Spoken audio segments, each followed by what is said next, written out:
O Kremlin descobriu algo que muda o cálculo da guerra. Fingir que vai avançar custa quase zero. Mas forçar o adversário a se defender como se o avanço fosse real custa muito. 5 cenários foram preparados para a fronteira norte da Ucrânia. A maioria deles não depende de uma ofensiva real para funcionar. E é exatamente isso que os torna tão eficazes. Se você quer entender os principais acontecimentos do mundo sem enrolação, já se inscreve para não perder nada. 4 anos atrás, uma coluna blindada de 40 quilômetros saiu da Belarus em direção a Kiev. Ficou presa na lama. A logística entrou em colapso. E a Rússia foi forçada a recuar em menos de 2 meses. Agora, com o avanço estagnado no leste e a ofensiva de primavera fracassada, o Kremlin está olhando para o norte de novo. E dessa vez, a estratégia é diferente. 5 cenários foram preparados. Fontes de defesa da RBC Ucrânia confirmaram. O próprio comandante-chefe ucraniano, Syrsk, reconheceu publicamente que a Rússia planeja movimentações no eixo norte. Zelensky levou o assunto ao Conselho de Defesa. A questão não é se algo vai acontecer. A questão é o que exatamente está sendo planejado. O primeiro cenário é o mais realista segundo as fontes. Não uma grande ofensiva. Uma zona de contenção limitada, entre 10 e 20 quilômetros de profundidade, na região de Chernihiv. O objetivo é duplo. Proteger o território russo dos alcances de longo prazo ucranianos e, ao mesmo tempo, forçar Kiev a dividir sua atenção entre frentes. Putin teria dado essa tarefa aos seus militares há 2 anos. O segundo cenário é uma operação de distração. Aqui o objetivo não é tomar território, é criar pressão suficiente no norte para que a Ucrânia precise retirar unidades de Donetsk, Zaporizhzhia e das frentes do sul. Mesmo uma movimentação simbólica já cumpre a função. Deslocar o equilíbrio de forças sem precisar vencer uma batalha. O terceiro cenário é desgaste gradual. Sem grandes movimentos. Grupos de reconhecimento, operações de sabotagem, provocações coordenadas a partir da região de Gomel, na Belarus, e de Briansk, na Rússia. Não uma guerra aberta, mas uma tensão constante que sangra recursos e atenção. O quarto cenário é puramente psicológico. Anúncios de mobilização, exercícios com armamento estratégico, expansão de infraestrutura na fronteira.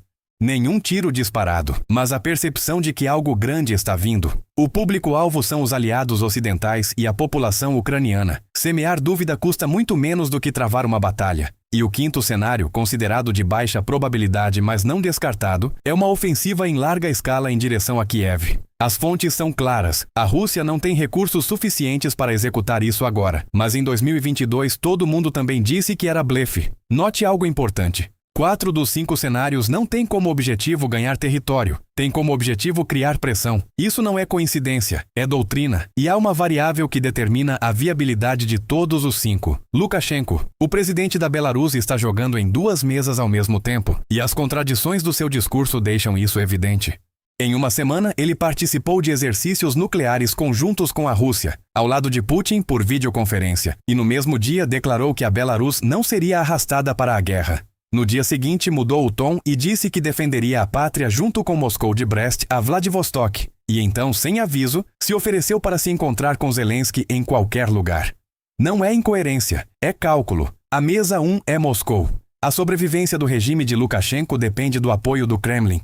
Ele precisa manter o território bielorrusso disponível e sinalizar lealdade. A mesa 2 é Washington. Houve várias rodadas de conversas entre os Estados Unidos e Minsk. Uma troca de prisioneiros políticos foi realizada. O enviado americano sinalizou que Lukashenko poderia visitar os Estados Unidos em breve. Para uma economia sufocada por sanções desde 2020, essa mesa representa uma tábua de salvação. Kiev lê esse jogo com frieza. O assessor presidencial ucraniano respondeu à proposta de encontro com uma frase direta. As palavras de Lukashenko não têm peso desde 2022. Nós observamos as suas ações, e a Ucrânia foi além. O chanceler ucraniano anunciou que a líder da oposição bielorrussa havia sido convidada para visitar Kiev. A mensagem diplomática foi clara. Minsk não é o interlocutor reconhecido. Há outros com quem conversar sobre a Belarus. Mas o que realmente impede Lukashenko de dar o passo que Moscou quer? O cálculo econômico.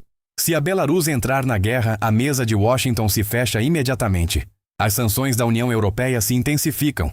O potássio, principal commodity de exportação bielorrussa, já restrito, seria totalmente cortado do mercado europeu. A economia passaria a depender 100% da Rússia, que já enfrenta suas próprias dificuldades financeiras com a guerra em curso.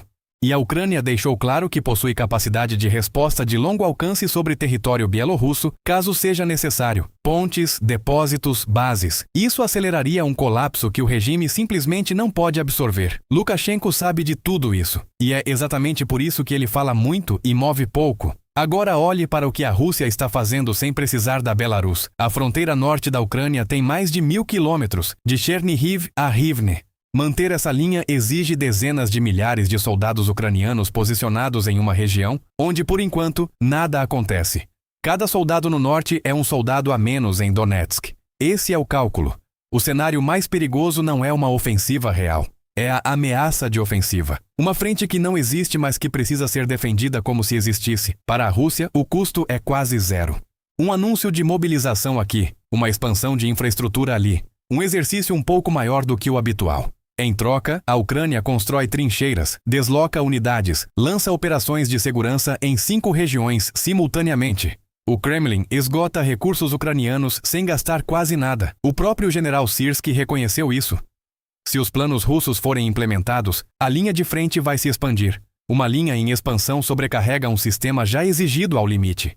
Mas a Ucrânia não está parada. A fronteira norte foi transformada nos últimos anos. Quilômetros de estruturas de defesa de campanha, centenas de posições reforçadas, uma linha contínua ao longo do eixo que vai do reservatório de Kiev até Sumy. O terreno ajuda. Florestas densas, pântanos que não sustentam veículos pesados, rios com travessias estreitas. Cada ponte é um ponto previamente preparado para ser neutralizado. Barreiras foram instaladas nas entradas das estradas florestais. Postos de observação com drones cobrem os arredores das pontes, e uma rede de reconhecimento aéreo patrulha continuamente a fronteira. Em 2022, colunas russas avançavam sem ser detectadas por horas. Hoje, o primeiro veículo que cruza a fronteira tem uma expectativa de resposta medida em minutos. Desde o início do ano, as forças ucranianas garantiram a segurança de 590 km² ao longo do eixo norte. O Serviço de Segurança da Ucrânia lançou operações em 5 regiões simultaneamente: Chernihiv, Kiev, Zhytomyr, Volyn e Rivne. Zelensky visitou pessoalmente a zona de fronteira, reunindo-se com autoridades locais em Slavutich. Disse claramente: nenhuma região será deixada sem atenção. A história oferece um ponto de referência útil. Em fevereiro de 2022, sem nenhuma das defesas que existem hoje, com a fronteira desguarnecida e as unidades mal posicionadas, a Rússia ainda assim falhou. E mesmo naquele momento, o exército bielorrusso não cruzou a fronteira. Lukashenko abriu o território, mas não enviou seus próprios soldados. Hoje, a equação para ele é ainda mais desfavorável do que era em 2022. O Kremlin preparou 5 cenários. A Ucrânia está respondendo a todos os 5 ao mesmo tempo. E o instrumento mais utilizado por Moscou até agora não é tanque nem míssil, é incerteza. A dúvida sobre o que vem a seguir, sobre qual cenário será ativado, sobre o que Lukashenko vai decidir. A melhor resposta para a incerteza é preparação. E é isso que está acontecendo no norte.